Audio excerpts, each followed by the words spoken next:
Good afternoon students. जैसा कि आप लोगों को पता है कि कल हमने अपनी यूनिट जो है फेज़ इक्विलिब्रियम स्टार्ट कर दी थी, यानी कि प्रावस्था साम्य।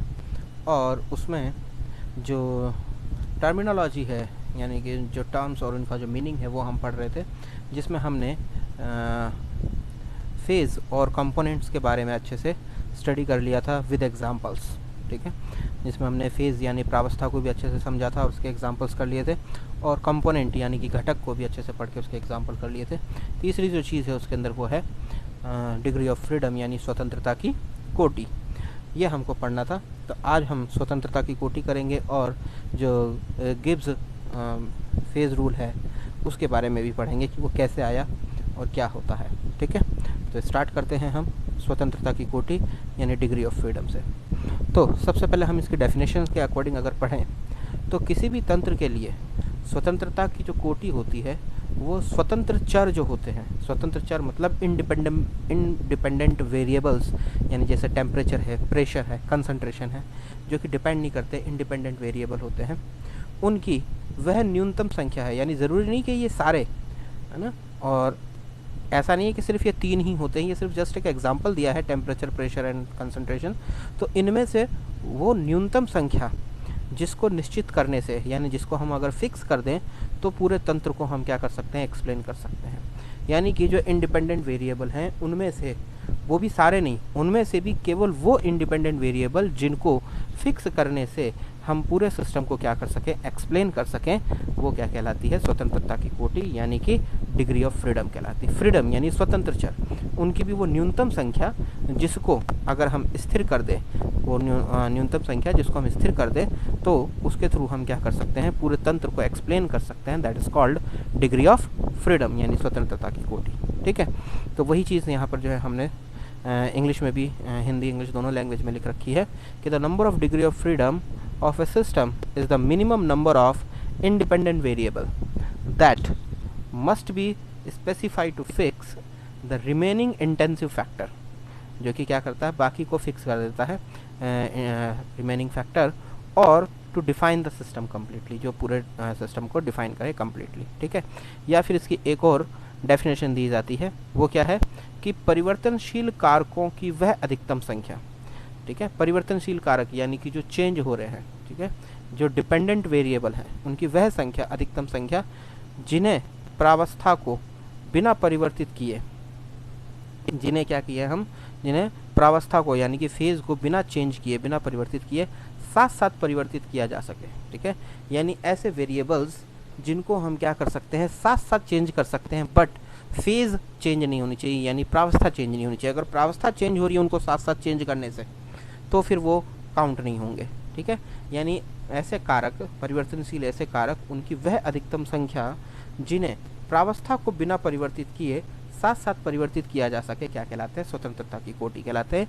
It means it is the minimum number of variable और factor which can be varied simultaneously, यानी जो साथ साथ, जो कि वेरी कर सके, जिनको हम साइमल्टेनियसली साथ साथ, without altering the number of phase, without altering the number of phase, यानी उसमें नंबर ऑफ फेज अल्टर नहीं होने चाहिए, और without the occurrence of any phase reaction, और वहाँ कोई किसी प्रकार की कोई फेज रिएक्शन ना हो। ठीक है, तो ये तो हुई डेफिनेशन। डेफिनेशन के अकॉर्डिंग ये हो गया आपके डिग्री ऑफ फ्रीडम। अब इसको समझते हैं हम कि इसको एक्सप्लेन कैसे करेंगे, हम समझेंगे कैसे। ये तो डेफिनेशन होगी। जैसे हमने एक सिस्टम ले लिया जो कि हाइड्रोजन गैस का है। ठीक है, अब इस हाइड्रोजन गैस के सिस्टम को हम एक्सप्लेन करने के लिए दो फैक्टर काम में ले रहे हैं, जैसे टेम्परेचर और प्रेशर। तो अगर हम टेम्परेचर और प्रेशर को फिक्स कर दें तो आप जानते हैं कि कंसंट्रेशन अपने आप फिक्स हो जाती है। यानी हम कहें फिक्स टेम्परेचर पे, जैसे हम कोई भी टेम्परेचर ले लें कि एक्स टेम्परेचर पे वाई प्रेशर है, तो एक्स टेम्परेचर और वाई प्रेशर पे जो कंसंट्रेशन होनी चाहिए वही होगी, उसके अलावा वो चेंज नहीं हो सकती। इट मीन्स यहाँ हमने दो फैक्टर को क्या किया, जो है कह सकते हैं कि हमने वेरी किया, और साइमल्टेनियसली वेरी कर रहे हैं हम। ठीक है, यानी साथ साथ टेम्परेचर और प्रेशर, और उन दोनों को फिक्स करने से कंसंट्रेशन अपने आप फिक्स हो गई। कहने का मतलब ये है कि अगर हाइड्रोजन गैस का कोई सिस्टम है तो उसको एक्सप्लेन करने के लिए हमको सिर्फ दो फैक्टर चाहिए, टेम्परेचर और प्रेशर, बाकी फैक्टर अपने आप क्या हो जाते हैं, कांस्टेंट हो जाते हैं। ठीक है, तो इस तरीके से अगर हम देखें तो इस सिस्टम की डिग्री ऑफ फ्रीडम कितनी होगी, 2। ठीक है, 2 हो जाएगी। तो वही है कि निश्चित ताप निश्चित दाब पर सांद्रता को भी अपने आप निश्चित हो जाती है, क्योंकि आप जानते हैं कि अगर टेम्परेचर चेंज होगा तो गैस की कंसंट्रेशन चेंज होगी, या हम कह सकते हैं पर यूनिट वॉल्यूम में नंबर ऑफ पार्टिकल चेंज होंगे, तो प्रेशर चेंज होगा, प्रेशर चेंज होगा तो कंसंट्रेशन चेंज होगी। तो अगर आप कंसंट्रेशन या जो है, या अगर आप टेम्परेचर या प्रेशर दोनों में से कुछ भी चेंज करते हैं तो कंसंट्रेशन चेंज हो जाएगी, और अगर आप दोनों को फिक्स रखते हैं तो कंसंट्रेशन अपने आप फिक्स हो जाती है। ठीक है, तो इस प्रकार इस तंत्र की, यानी कि ये जो सिस्टम है, इसकी जो कोटि है, स्वतंत्रता की कोटि, डिग्री ऑफ फ्रीडम, वो कितनी होगी? 2 होगी, यानी 2 होगी। और इस प्रकार के सिस्टम को हम बाईवेरिएंट सिस्टम यानी द्विचर तंत्र कहते हैं। ठीक है, बाईवेरिएंट सिस्टम यानी द्विचर तंत्र। ध्यान रखिएगा कि ये जो फेज इक्विलिब्रियम है या ये जो टॉपिक्स हैं, इनको अगर आप इंग्लिश के जो वर्ड्स हैं, जो की वर्ड्स हैं, अगर वो इंग्लिश के यूज़ करेंगे तो आपको समझने में ज़्यादा आसानी होगी, क्योंकि हिंदी के वर्ड काफ़ी टिपिकल है। ठीक है, खैर, तो ये तो बात हुई डेफिनेशन के अकॉर्डिंग, हमने कहा कि इतने होंगे। लेकिन अगर फेज़ रूल के अकॉर्डिंग देखें तो भी देखिए डिग्री ऑफ फ्रीडम यहाँ 2 ही आएगा। फेज़ रूल यानी F मतलब डिग्री ऑफ फ्रीडम आप जानते हैं, C मतलब कंपोनेंट, P मतलब फेज़, यानी C का मतलब हो गया घटक, P का मतलब हो गया प्रावस्था। तो C - P+2 ये फॉर्मूला होता है। अगर हम देखें तो हाइड्रोजन गैस का सिस्टम है तो वहाँ कंपोनेंट कितना है? एक ही है, क्योंकि हाइड्रोजन गैस है तो कंपोनेंट इज़ 1। फेज़ गैस है, केवल एक ही फेज़ है, फेज़ भी 1 हो गई। तो देखिए F की वैल्यू अपने आप 2 आ रही है। तो अगर रूल्स के अकॉर्डिंग देखें तो भी वैल्यू कितनी आ रही है? 2। ठीक है, तो इस तरीके से जो है ये एक फॉर्मूला दिया गया है जिससे हम डिग्री ऑफ फ्रीडम निकाल सकते हैं। ठीक है, जैसे एक और एग्जांपल हम लेते हैं कि कोई क्लोज कंटेनर है, यानी क्लोज सिस्टम है, जिसमें वाटर लिक्विड फॉर्म में और वाटर वेपर की फॉर्म में क्या है? एक दूसरे के साथ में इक्विलिब्रियम में है। ठीक है, तो यहाँ पर अगर आप फेजेस देखेंगे तो 2 हो जाएंगी, क्योंकि लिक्विड और वेपर या गैस 2 फेज है। लेकिन कंपोनेंट अगर देखेंगे तो एक ही है, H2O, क्योंकि लिक्विड फॉर्म में भी वो H2 है और वो वेपर फॉर्म में भी वो क्या है? H2O। तो कंपोनेंट एक है, घटक एक है। तो हम कह सकते हैं कि निश्चित ताप पर वाष्प दाब का एक निश्चित मान होता है। तो यहाँ पर हम देखें कि यहाँ पर कितने ऐसे फैक्टर हैं जिनको हम कांस्टेंट करने पर पूरे सिस्टम को एक्सप्लेन कर सकते हैं। तो हम देखेंगे कि वो सिर्फ एक टेम्परेचर है, क्योंकि अगर आपने टेम्परेचर को कांस्टेंट कर दिया तो प्रेशर यानी वेपर प्रेशर जो है वो अपने आप फिक्स हो जाता है। ठीक है, तो उसको अलग से एक्सप्लेन करने की ज़रूरत नहीं पड़ती, यानी केवल एक टेम्परेचर के थ्रू हम पूरे सिस्टम को एक्सप्लेन कर सकते हैं। यानी निश्चित ताप पर जो वाष्प दाब है उसका मान क्या हो जाता है? निश्चित हो जाता है। Fix temperature the value of vapour pressure is also fixed. ठीक है, तो अगर हम टेम्परेचर वेरी करेंगे तो वेपर प्रेशर ऑटोमेटिकली क्या हो जाएगा? चेंज हो जाएगा। और अगर हम वेपर प्रेशर को चेंज करते हैं तो टेम्परेचर ऑटोमेटिकली चेंज हो जाएगा। यानी कहने का मतलब क्या है कि हम किसी एक फैक्टर को फिक्स करके दूसरे फैक्टर को अपने आप क्या कर सकते हैं? फिक्स कर सकते हैं। ठीक है, यानी यहाँ पर सिर्फ एक ही फैक्टर है जिसको हम फिक्स करेंगे तो दूसरा अपने आप क्या हो जाता है? फिक्स हो जाता है या कांस्टेंट हो जाता है। अब हम ये कह रहे हैं कि इन दोनों जो फैक्टर्स हैं, दोनों कारकों को एक साथ, यानी हम साइमल्टेनियसली अगर चाहें कि एक साथ स्वेच्छा से जो है हम इनको क्या करें? परिवर्तित करें, और इस तरीके से परिवर्तित करें कि साम्य में परिवर्तन ना हो, तो ऐसा इम्पॉसिबल है, क्योंकि एक फैक्टर को चेंज करने से दूसरा अपने आप चेंज हो रहा है। तो दोनों को साइमल्टेनियसली आप क्या नहीं कर सकते? फिक्स नहीं कर सकते। किसी एक को फिक्स करोगे तो दूसरा अपने आप फिक्स हो जाएगा, लेकिन दोनों को अगर आप, दोनों फैक्टर्स को अगर आप स्वेच्छा से साम्य में परिवर्तन किए बिना, यानी इक्विलिब्रियम में चेंज किए बिना अगर आप परिवर्तित करना चाहें तो नहीं कर सकते हैं। ठीक है, तो कहने का मतलब कि दोनों को हम एक साथ जो है चेंज नहीं कर सकते हैं। शर्त यह है कि इक्विलिब्रियम चेंज नहीं होना चाहिए, यानी कि फेज़ चेंज नहीं होनी चाहिए। तो ऐसा हम नहीं कर सकते दोनों फैक्टर को अगर एक साथ साइमल्टेनियसली चेंज करें तो, पर सिर्फ एक को चेंज कर सकते हैं हम, क्योंकि अगर हम टेम्परेचर को फिक्स कर देंगे तो प्रेशर अपने आप फिक्स हो जाता है, यानी वेपर प्रेशर, और अगर वेपर प्रेशर को फिक्स करोगे तो टेम्परेचर फिक्स हो जाता है। अगर आप टेम्परेचर चेंज करोगे तो वेपर प्रेशर ऑटोमेटिकली चेंज हो जाती है।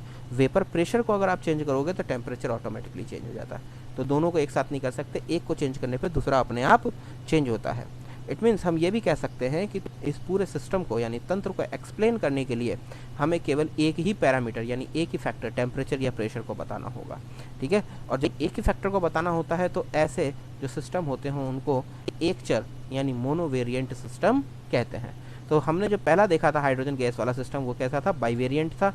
लेकिन ये जो सिस्टम है जिसमें हम कह रहे हैं कि लिक्विड वाटर और वेपर में वाटर जो है एक दूसरे के साथ इक्विलिब्रियम में है, इस टाइप का जो सिस्टम है वो क्या है? मोनोवेरिएंट सिस्टम है। फेज रूल के अकॉर्डिंग अगर हम देखें तो डिग्री ऑफ फ्रीडम कितनी आती? देखिए, कंपोजिशन ये सी है, कंपोनेंट - फेज +2। तो कंपोनेंट कितना है? 1 ही है, H2O। फेज यहाँ पर 2 हैं, ठीक है। तो आप देखेंगे कि f की वैल्यू अपने आप 1 आ रही है, ठीक है। तो इससे भी हम इसको निकाल सकते हैं। अगर इसी सिस्टम में हम NaCl को मिला दें, यानी सॉल्ट हमने ऐड कर दिया, तो सॉल्ट ऐड करने में पहले तो क्या केवल वाटर था, अब जैसे ही सॉल्ट ऐड किया तो इसका मतलब क्या हो गया, सॉल्ट की कंसंट्रेशन आ गई, और कंसंट्रेशन चेंज करते ही वेपर प्रेशर चेंज हो जाएगा। अगर आपको याद होगा, आपने 12th क्लास में जो है सॉल्यूशन पढ़ रखा है, अगर हम किसी भी सॉल्वेंट के अंदर सॉल्यूट ऐड कर देते हैं तो सॉल्यूट के पार्टिकल सरफेस पे आ जाते हैं, जिसकी वजह से वेपर प्रेशर कम हो जाता है। यानी कि हमने जैसी कंसंट्रेशन चेंज करेंगे, अगर कंसंट्रेशन कम है सॉल्ट की तो वेपर प्रेशर ज़्यादा होगा, और अगर कंसंट्रेशन सॉल्ट की ज़्यादा होगी तो वेपर प्रेशर अपने आप कम हो जाएगा। कहने का मतलब क्या है कि कंसंट्रेशन में चेंज करने से वेपर प्रेशर चेंज हो रहा है। इसका मतलब यहाँ पर केवल एक फैक्टर यानी टेम्परेचर को हम फिक्स करके पूरे सिस्टम को एक्सप्लेन नहीं कर सकते। यहाँ हमें मिनिमम 2 फैक्टर चाहिए, और वो 2 फैक्टर कौन कौन से हैं, टेम्परेचर और कंसंट्रेशन, ठीक है।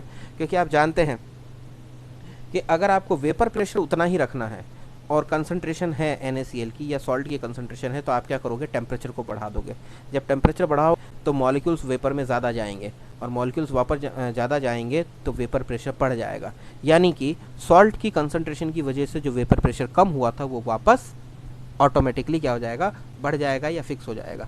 यानी कहने का मतलब क्या है कि यहाँ पर हम 2 फैक्टर टेम्परेचर और कंसंट्रेशन, अगर इन दोनों को फिक्स कर दें तो वेपर प्रेशर क्या हो जाएगा, ऑटोमेटिकली फिक्स हो जाता है, यानी अपने आप क्या हो जाता है, निश्चित हो जाता है, ठीक है। यानी सिस्टम के इक्विलिब्रियम को चेंज किए बिना, शर्त वही है कि हमारा इक्विलिब्रियम जो है, सिस्टम का जो इक्विलिब्रियम है वो चेंज नहीं होना चाहिए, किए बिना हम 2 फैक्टर को चेंज कर सकते हैं, बिना इक्विलिब्रियम को चेंज किए दो फैक्टर को हम क्या कर सकते हैं, चेंज कर सकते हैं। और वो 2 फैक्टर क्या क्या है कि या तो टेम्परेचर और कंसंट्रेशन है या वेपर प्रेशर ऑफ कंसंट्रेशन है, ठीक है। तो इस केस में डिग्री ऑफ फ्रीडम क्या आएगा, 2 आएगा, और ये कैसा होगा, बाई वेरिएंट हो जाएगा। देखिए कंपोनेंट अगर हम फॉर्मूले के अकॉर्डिंग देखें तो यहाँ कंपोनेंट 2 हो गए, वाटर प्लस NaCl, फेज़ भी 2 है, ठीक है। कौन कौन सी हैं, लिक्विड फेज़ है और वेपर फेज़ है, तो फेज़ भी 2 हो गई। तो अगर फॉर्मूले के अकॉर्डिंग देखें तो यहाँ पर क्या आ रहा है, डिग्री ऑफ फ्रीडम 2 आ रहा है, ठीक है। तो फॉर्मूले से भी वही आ रहा है, ठीक है। इसका मतलब the degree of freedom of aqueous solution of salt is 2, ठीक है। डिग्री ऑफ फ्रीडम यानी स्वतंत्रता की कोटि किसी भी लवण के जलीय विलयन के लिए कितनी होती है, 2 होती है हमेशा। लवण के जलीय विलयन के लिए, जैसा कि अभी हमने देखा कि NaCl को हमने वाटर में मिलाया था, तो किसी भी जलीय विलयन, लवण का जलीय विलयन अगर है तो उसके लिए स्वतंत्रता की कोटि कितनी होती है, 2। और वो 2 कौन कौन सी होती है, या तो टेम्परेचर और कंपोजिशन मतलब वही कंसंट्रेशन ऑफ सॉल्ट, ठीक है, और या फिर हम कह सकते हैं वेपर प्रेशर एंड कंपोजिशन, कोई भी 2, है ना। यानी इन तीनों को एक्सप्लेन करने के लिए हमें सिर्फ 2 ही फैक्टर चाहिए, या तो टेम्परेचर और कंपोजिशन ले लो या वेपर प्रेशर और कंपोजिशन ले लो, ठीक है। तो 2 फैक्टर्स के थ्रू आप एक्सप्लेन कर सकते हो। तो यहाँ डिग्री ऑफ फ्रीडम कितना हो गया, 2। लेकिन यहाँ एक ध्यान देने वाली बात यह है कि अगर ये सॉल्ट का सैचुरेटेड सॉल्यूशन है तो डिग्री ऑफ फ्रीडम 1 होगी। ये बहुत इंपॉर्टेंट चीज़ है कि सैचुरेटेड सॉल्यूशन का मतलब क्या है कि एक फिक्स टेम्परेचर पे सॉल्ट की एक मैक्सिमम अमाउंट ही डिसॉल्व हो सकती है, उससे ज़्यादा नहीं हो सकती। तो कंसंट्रेशन तो क्या हो गई, अपने आप फिक्स हो गई, टेम्परेचर फिक्स कर दिया तो, ठीक है। यानी कंपोजिशन जो है वो अपने आप फिक्स हो जाती है एक फिक्स टेम्परेचर पे, आप उससे ज़्यादा सॉल्ट को डिसॉल्व नहीं कर सकते हो। तो इसलिए वहाँ पे कंपोजिशन को बताना ज़रूरी नहीं होता है, सिर्फ टेम्परेचर के थ्रू हम क्या कर सकते हैं, किसी भी सैचुरेटेड सॉल्यूशन, अगर सैचुरेटेड सॉल्यूशन है और उसका सिस्टम है तो वहाँ इक्विलिब्रियम को बिना चेंज किए हम उसके क्या कर सकते हैं, एक्सप्लेन कर सकते हैं, ठीक है। तो किसी भी एक फिक्स टेम्परेचर पर सॉल्ट की क्या होती है, एक निश्चित अधिकतम विलयता होती है, यानी मैक्सिमम सॉल्युबिलिटी होती है फिक्स टेम्परेचर पे। हाँ, टेम्परेचर चेंज करोगे तो चेंज होगा। तो हमने कहा कि कितने फैक्टर्स हैं, केवल एक फैक्टर है, ठीक है। तो यहाँ डिग्री ऑफ फ्रीडम कितना हो जाएगा, 1 हो जाएगा। लेकिन यहीं एक और एग्जाम्पल अगर हम देखें तो ध्यान रखिएगा, अगर एक्वस सॉल्यूशन है सॉल्ट का तो डिग्री ऑफ फ्रीडम 2 होगा, और अगर सैचुरेटेड सॉल्यूशन है सॉल्ट का तो डिग्री ऑफ फ्रीडम कितना होगा, 1 होगा, ठीक है। अगर हम एक और देखें, आइस, वाटर और वेपर, है ना, जो है आपको मालूम है कि यहाँ पर फेजेस कितनी है, 3 है। आइस है यानी सॉलिड फेज़ है, वाटर है यानी लिक्विड फेज़ है, वेपर है यानी गैस फेज़ है। लेकिन कंपोनेंट कितना है यहाँ पर, 1 है, क्योंकि यहाँ भी आइस में भी क्या है, H2O, वाटर में भी क्या है, H2O, और वेपर में भी क्या है, H2O। तो फेज़ कितनी है, 3 है।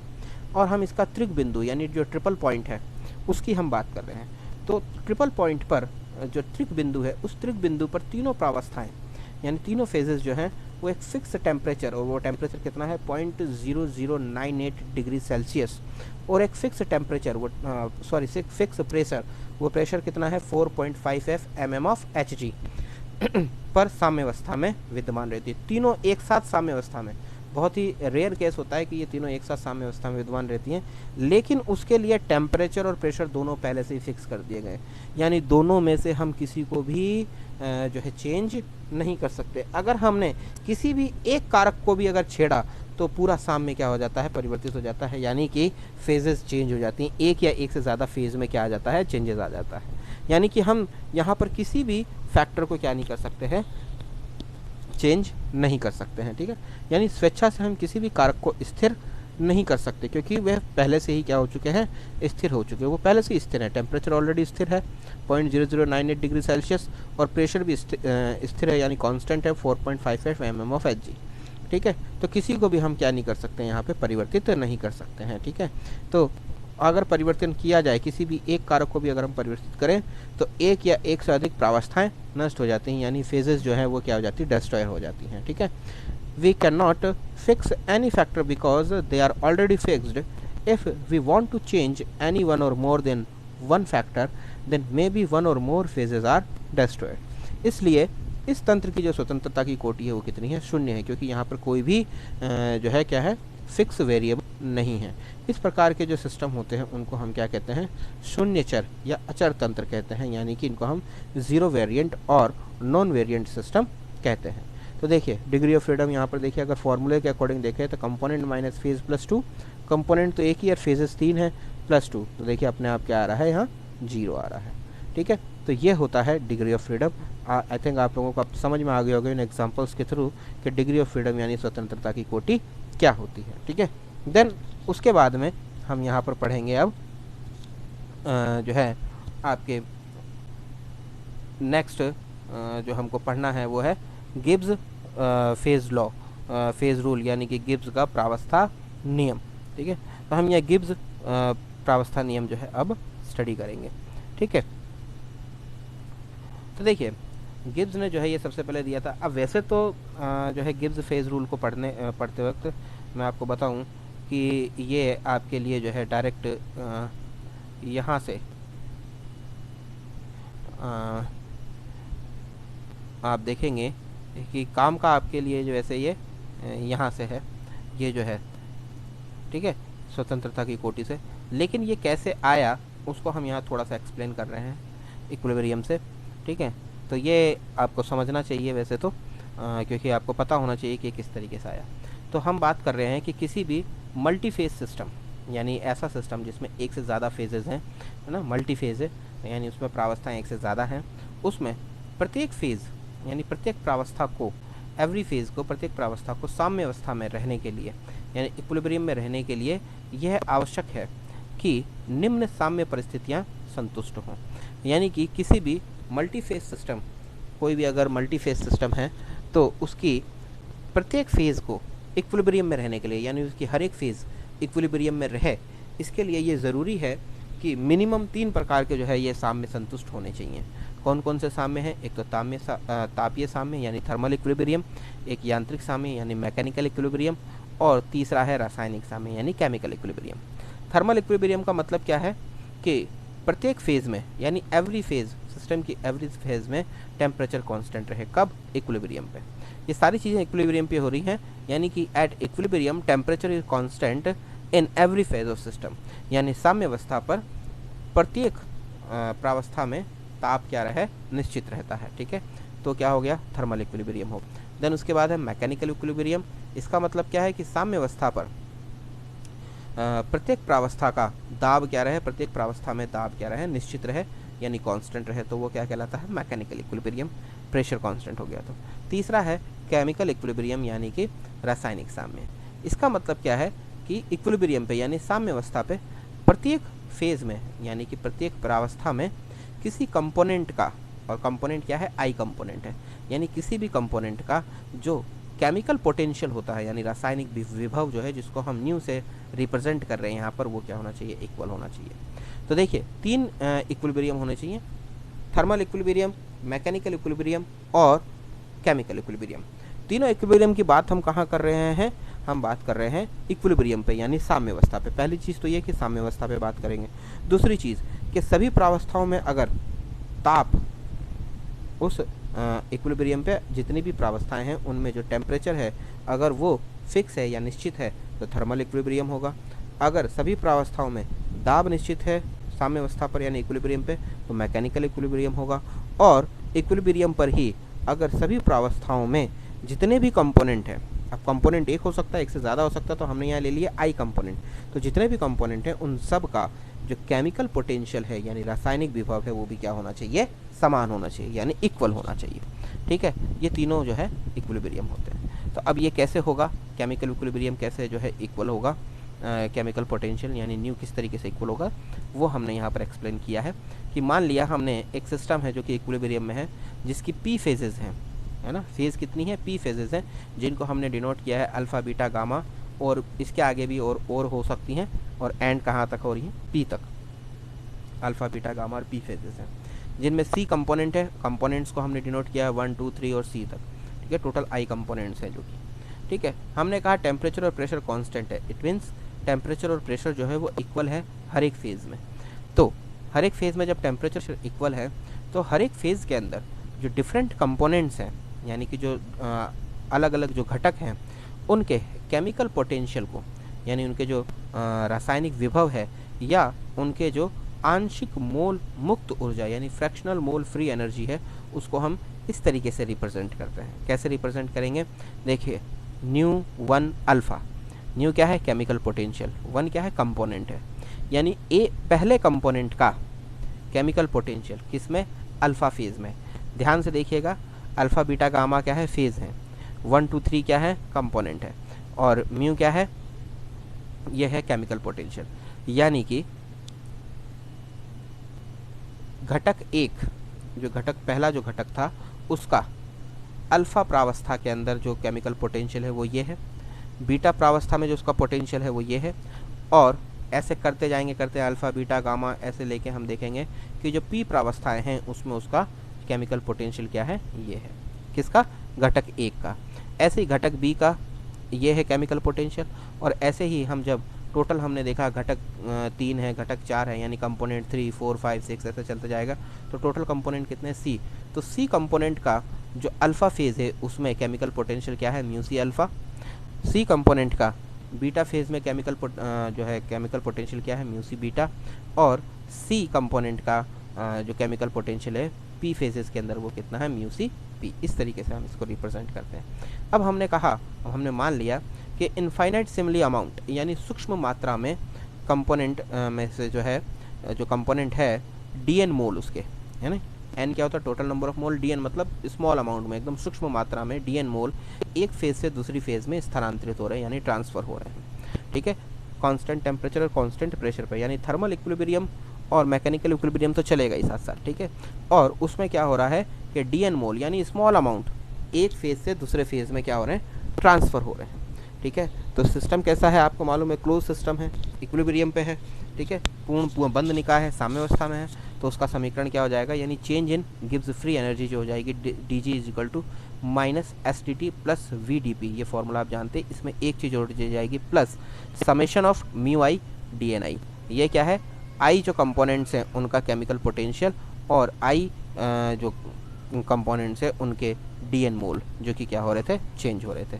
ठीक है, अब हम जानते हैं कि डी टी क्या है, जीरो, क्योंकि constant temperature constant pressure, D P भी जीरो है। It means D G at constant pressure and temperature is equal to this. Close system है, इक्विलिब्रियम पे है, तो D G at constant pressure and temperature is equal to zero. It means summation of mu I D N I is equal to zero. ठीक है, इस तरीके से ये फॉर्मूला आ गया, यानी कि जो सभी केमिकल पोटेंशियल्स हैं इनटू उनका जो कितना फ्रैक्शन उनका जो है ट्रांसफ़र हुआ था एक फेज़ से दूसरी फेज़ में, उनका जो मल्टीप्लिकेशन है वो कितना आना चाहिए, जीरो आना चाहिए। ठीक है, आगे देखिए, तो देखिए यहाँ हमने कहा कि summation of mu D N is equal to zero, equation number 4। इसका मतलब क्या है कि सभी प्रावस्थाओं के लिए म्यू डी एन का योग क्या होगा, शून्य होगा। ठीक है, क्योंकि इस फॉर्मूले से निकल रहा है कि म्यू डी एन का योग क्या होगा, शून्य होगा। कैसे होगा देखिए कि ये क्या है, mu one alpha D N one alpha, इसका मतलब क्या है, कंपोनेंट वन उसका केमिकल पोटेंशियल, कंपोनेंट वन का यानी जो कंपोनेंट एक है उसका केमिकल पोटेंशियल किस में, अल्फ़ा, यानी कि फेज़ अल्फ़ा के अंदर, और उसी का कंपोनेंट वन का ही फेज़ वन के अंदर क्या है, नंबर ऑफ़ मोल्स जो कि क्या हो रहे हैं, हम कह रहे हैं कि एक फेज़ से दूसरी फेज़ में ट्रांसफ़र हो रहे हैं, यानी डी एन मोल।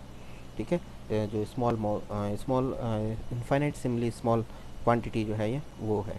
ठीक है, ऐसे ही कंपोनेंट वन का बीटा के अंदर केमिकल पोटेंशियल बीटा फेज़ में, और बीटा फेज़ के जो नंबर ऑफ मोल्स ट्रांसफ़र हो रहे हैं वो, ऐसे ही चलता रहेगा ये आगे। और कंपोनेंट वन का पी फेजेस के अंदर केमिकल पोटेंशियल, और पी फेजेस का उसका क्या, नंबर ऑफ मोल्स यानी डी एन। ठीक है, कंपोनेंट वन का। ऐसे ही कंपोनेंट टू का प्लस प्लस प्लस चलता रहेगा आगे, और ऐसे ही कंपोनेंट सी का। ठीक है, तो this is equal to zero. ये सब जब हम जोड़ेंगे तो ये कंप्लीट कितना होना चाहिए, जीरो होना चाहिए। समेशन ये वही है, आई मतलब ये टोटल 1 2 3 4 जितने भी ये सी हैं सब मिला करके इनको हम क्या कह रहे हैं, आई। तो ये कितना हो जाना चाहिए, जीरो। यानी कि इसका कहने का मतलब ये है, इस पूरी इक्वेशन का मतलब ये है कि ये पूरा जो है दिस इज, ये पूरा कितना होना चाहिए, इक्वल टू जीरो। अब हम जानते हैं कि इक्विलिब्रियम पे जो हर कंपोनेंट है, प्रत्येक कंपोनेंट का जो मास है वो स्थिर होगा, क्योंकि पूरा निकाय क्या है, बंद है। ठीक है, क्लोज है पूरा सिस्टम, तो जो मास है वो भी क्या होगा, स्थिर होगा। यानी कि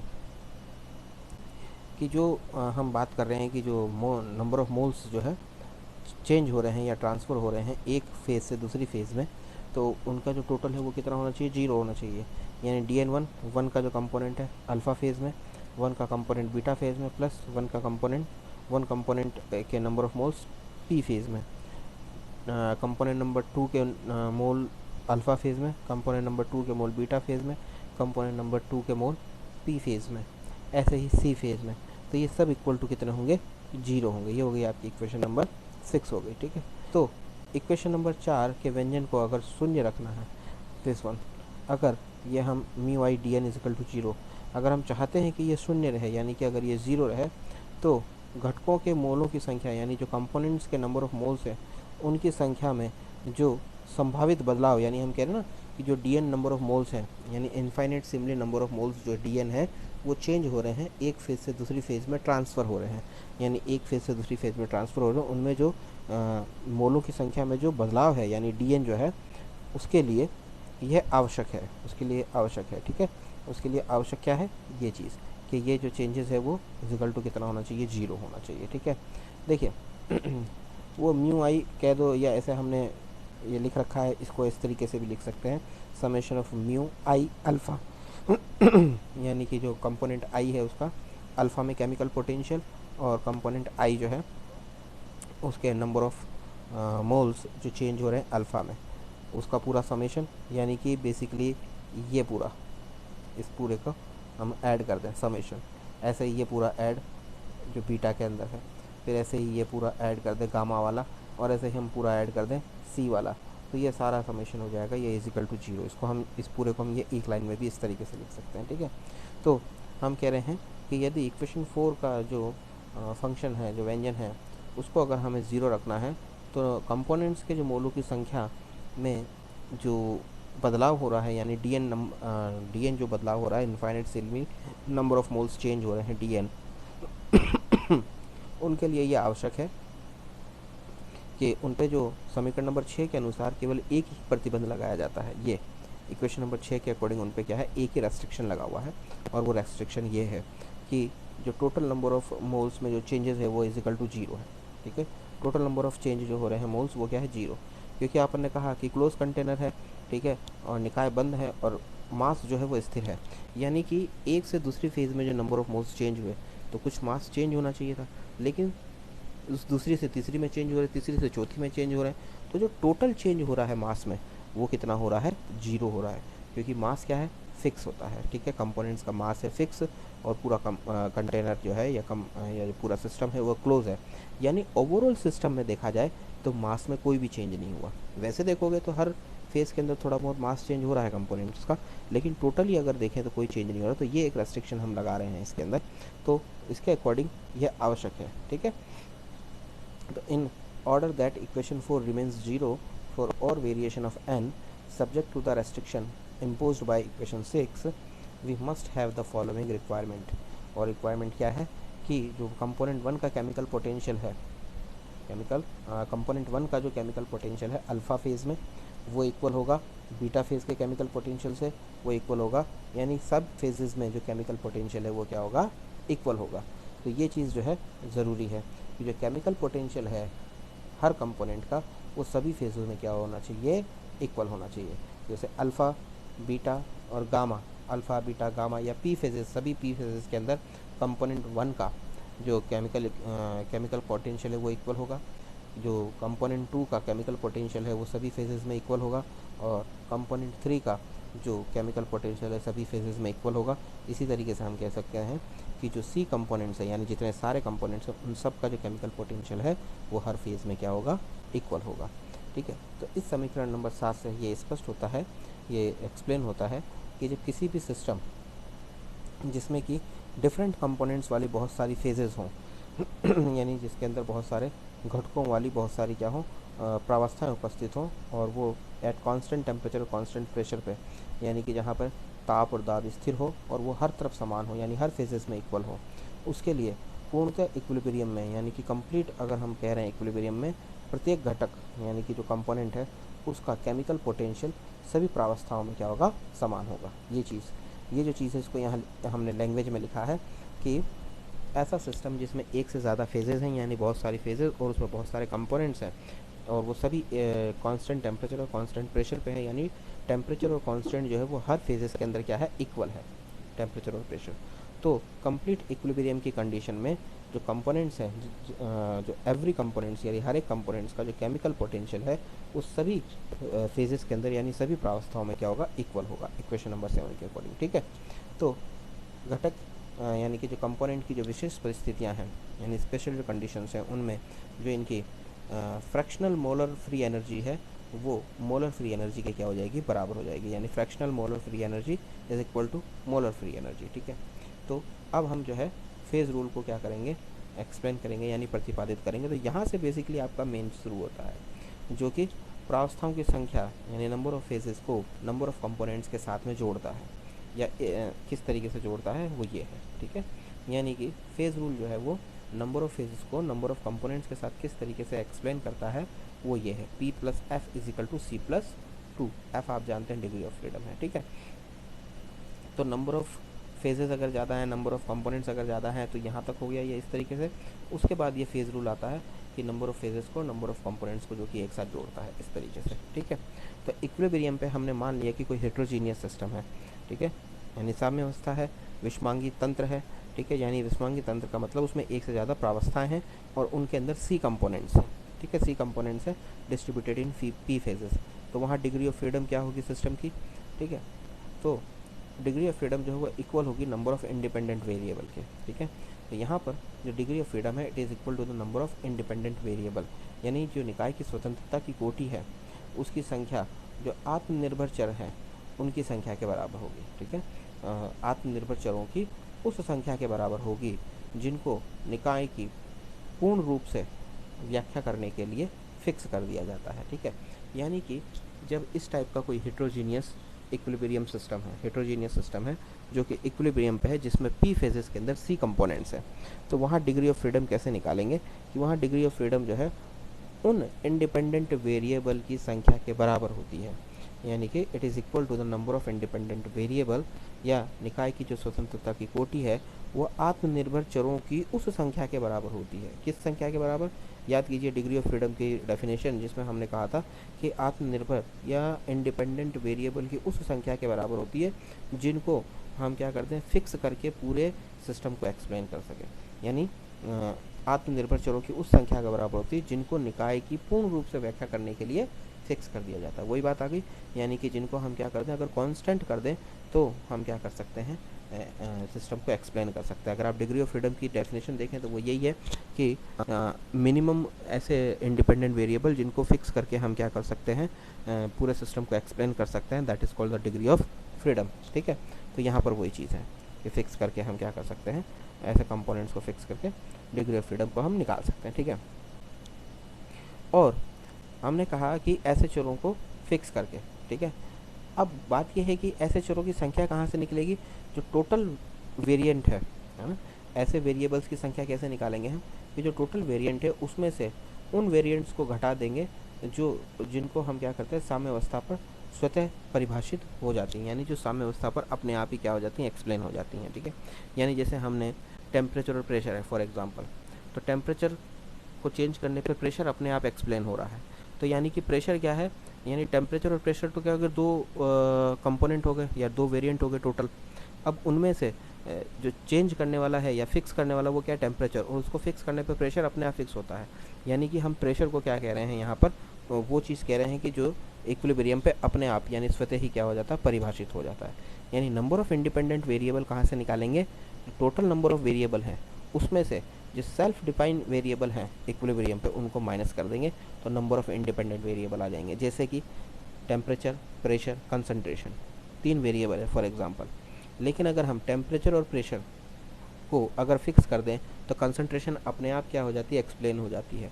तो टोटल कितने हो गए वेरिएबल, टेम्परेचर, प्रेशर, कंसंट्रेशन, लेकिन हमने कहा कि उनमें से हमने क्या कहा कि कंसंट्रेशन अपने आप क्या हो जाएगी, एक्सप्लेन हो जाएगी। तो 3 वेरिएबल थे, टेम्परेचर, प्रेशर, कंसंट्रेशन, यानी 3 माइनस 1 कौन सी, कंसंट्रेशन जो अपने आप एक्सप्लेन हो जाती है, यानी 3 माइनस 1 इजिकल टू क्या हो गया, 2।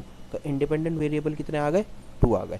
तो इस तरीके से हम कह रहे हैं कि कोई भी सिस्टम हेट्रोजीनियस सिस्टम है जिसके अंदर पी फेजेस में सी कंपोनेंट्स है, तो वहाँ डिग्री ऑफ फ्रीडम कैसे निकालेंगे, कि डिग्री ऑफ फ्रीडम जो है वो क्या होता है कि जितने भी जो इंडिपेंडेंट वेरिएबल हैं उनकी संख्या के बराबर होता है। अब इंडिपेंडेंट वेरिएबल की संख्या कैसे निकालेंगे, इंडिपेंडेंट वेरिएबल वो होते हैं जिनको हम अगर फिक्स कर दें तो पूरे सिस्टम को एक्सप्लेन कर सकते हैं।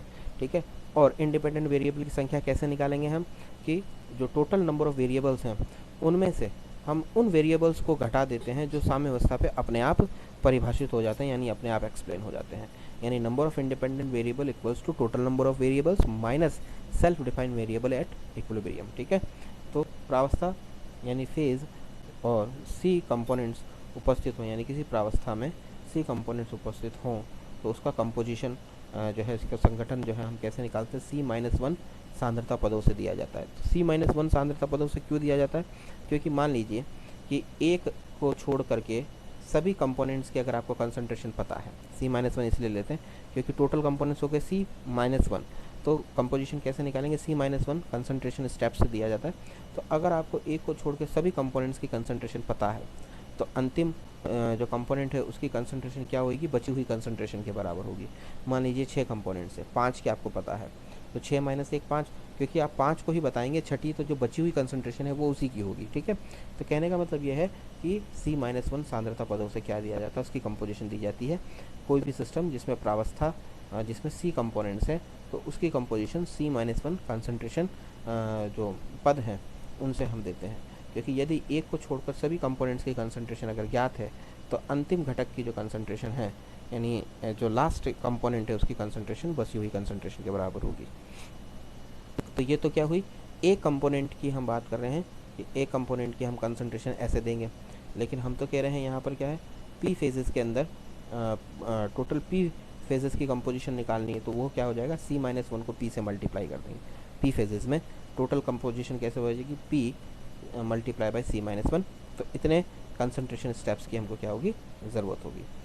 ठीक है, तो यानी सिस्टम की जो कंसंट्रेशन वेरिएबल्स की कुल संख्या कितनी होगी, C-1 होगी। ठीक है, अब कंपोजिशन के अलावा एक टेम्परेचर और प्रेशर भी बताया जाता है। कंपोजिशन तो है ही, उसके अलावा टेम्परेचर और प्रेशर, कंपोजिशन मीन्स कंसंट्रेशन एक तरीके से। इसके अलावा 2 और वेरिएबल्स हैं जो बताना ज़रूरी है, वो क्या है, प्रेशर और टेम्परेचर। ठीक है, तो ये मानते हुए कि इसके अलावा कोई और फैक्टर जैसे सरफेस फैक्टर है या इलेक्ट्रिक इफेक्ट है वो इक्विलिब्रियम को प्रभावित नहीं कर रहा है। ठीक है, ये हम स्टैंडर्ड वे में मान रहे हैं कि सिर्फ टेम्परेचर और प्रेशर ही क्या कर रहा है, 2 ऐसे फैक्टर हैं जो कि जो है इक्विलिब्रियम को प्रभावित कर सकते हैं। इसके अलावा कोई और कारक जैसे पृष्ठीय या विद्युत प्रभाव जो है वो इक्विलिब्रियम को प्रभावित नहीं करता। तो टोटल नंबर ऑफ वेरिएबल्स कितने हो गए, यानी सिस्टम में जो कंसंट्रेशन वेरिएबल्स की कुल संख्या थी वो कितनी थी, पी सी माइनस 1 थी, और इसमें क्या हो जाएंगे, 2 और वेरिएबल जुड़ जाएंगे, यानी टोटल नंबर ऑफ वेरिएबल्स हो जाएंगे पी सी माइनस 1 प्लस 2, क्योंकि दो कौन कौन से, एक टेम्परेचर और एक प्रेशर। ठीक है, तो अकॉर्डिंग टू थर्मोडाइनमिक्स जो इक्वेशन नंबर 7 था, जब कोई भी हेट्रोजीनियस सिस्टम है वो कांस्टेंट टेम्परेचर और प्रेशर पे इक्विलिब्रियम में है, तो जो कंपोनेंट्स दिए गए हैं उनका केमिकल पोटेंशियल प्रत्येक फेज़ में क्या होगा, इक्वल होगा। ये बात हम कर चुके हैं, है ना। तो जो केमिकल इक्विलिब्रियम केमिकल पोटेंशियल होता है वो एवरी फेजेस के अंदर इक्वल होता है। ठीक है, हमने कहा कि एक कंपोनेंट है जो 3 फेजेस हैं, अल्फ़ा बीटा और गामा, तो इनमें से किसी एक फेज़ को हम क्या करेंगे, स्टैंडर्ड मान लेंगे। तो हम ये लिख सकते हैं, मान लीजिए कंपोनेंट 1 का जो केमिकल पोटेंशियल है अल्फ़ा फेज़ के अंदर वो इक्वल है किसके, बीटा फेज़ में जो केमिकल पोटेंशियल उसके भी, हमने इसको स्टैंडर्ड मान लिया। इसका मतलब जो एक का केमिकल पोटेंशियल है अल्फ़ा फेज़ के अंदर वो वापस इक्वल है किसके, गामा के, यानी अल्फ़ा जो केमिकल पोटेंशियल है अल्फ़ा में it is equal to gamma beta, और जो केमिकल पोटेंशियल है alpha it is equal to gamma. यानी कहने का मतलब उसमें फेजेस कितनी थी, 3, लेकिन उनको एक्सप्लेन करने के लिए समीकरण यानी इक्वेशन कितनी बनी, 2 बनी। 3 फेजेस को इक्विलिब्रियम पे 2 इक्वेशन के थ्रू हम क्या कर रहे हैं, एक्सप्लेन कर रहे हैं। यानी टोटल अगर p फेजेस हैं तो उनको एक्सप्लेन करने के लिए हमारे कितने इक्वेशंस बनेंगी, p माइनस 1। ठीक है, 3 फेजेस थी तो उनको एक्सप्लेन करने के लिए 2 इक्वेशन बनी, टोटल p फेजेस हैं तो उनको एक्सप्लेन करने के लिए कितनी बनेंगी, p माइनस 1। ठीक है, यानी कि जो एवरी कंपोनेंट्स की p फेजेस में होने वाली इक्वेशंस कितनी होंगी, p माइनस 1।